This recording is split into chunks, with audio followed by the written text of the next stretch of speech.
What's up, guys? Today I'm going to be showing you guys 8 simple ways to film a dialogue scene. So for dialogue scenes, they're very important to any story, and pretty much all films have it. So here are some tips for just, writing good dialogue. Number one is just keep it short and concise, right?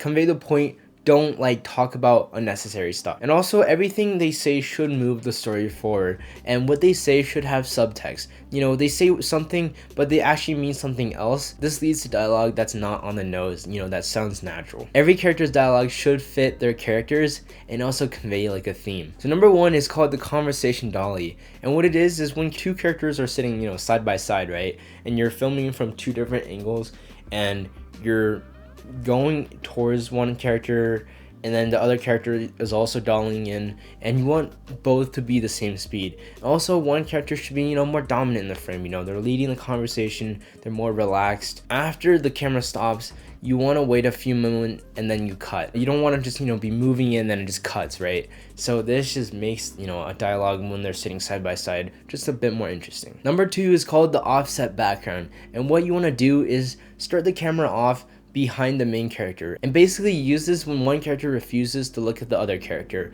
So you film one behind the main character and someone's talking to him, and then you kind of pan around him and circle around him, and basically you pull focus on the main character's face, and he's just perfectly still, right? You don't want him to start talking, right? He's just like that, and it just adds a lot of drama to the dialogue scene. Number three is called the shared screen, which is, also kind of similar to the other one, but it's one character, they're looking off into the distance, and the other character is looking at that character, right? And you kind of, maybe one character is trying to talk to them and they're not, responding. And, no movement is required for this, but it's just basically both characters sharing a moment together, and the more dominant character's eye line should be more tighter with the camera than the other character. Alright, next is called the side by side, and basically it's two characters talking to each other without looking at each other, but also being very engaged in each other. And basically, to do this is you want them to be looking at something that's very distracting, like a TV, the news, beautiful landscape or something like that, and you want to film them, and then you cut behind them and you film what they're looking at. And the key to make this look good and look more loving, I guess, is don't have the characters glance at each other. They're just perfectly looking forward and they're just talking. Next one is called height changes, and basically what it is when two characters are on two different levels. One might be sitting on the ground, one standing up, and what you want to do is have the camera level with the horizon. It's not like tilting up or down, right? And a lot of people like to tilt up and down, but you don't need to do that.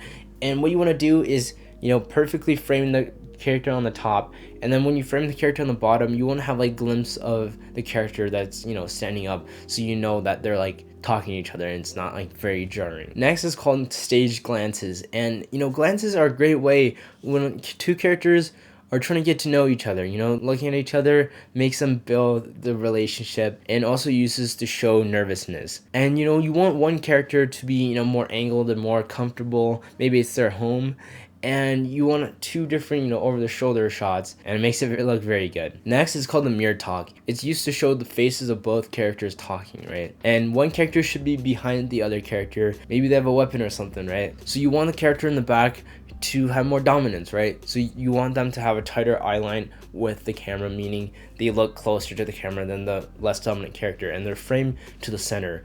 Also, you want the shoulder of the character in the front to be on the other side of the reflection, so it kind of traps the more dominant character, making the scene more tense and claustrophobic. Next is called move with the beats, and basically what it is, it's used when characters are talking while walking, right? And you're kind of dollying backwards, and then you kind of move as they get in front of you, and then you go backwards. But as the conversation gets more intense, you kind of move forward into them.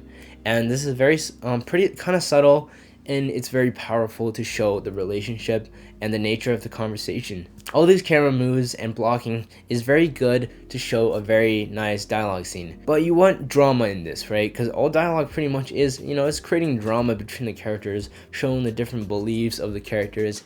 And watch this video right here to learn about how to film drama. Anyways, I hope you guys enjoyed this video. Hope these tips were helpful, and best of luck to you in your future filmmaking endeavors. Peace out.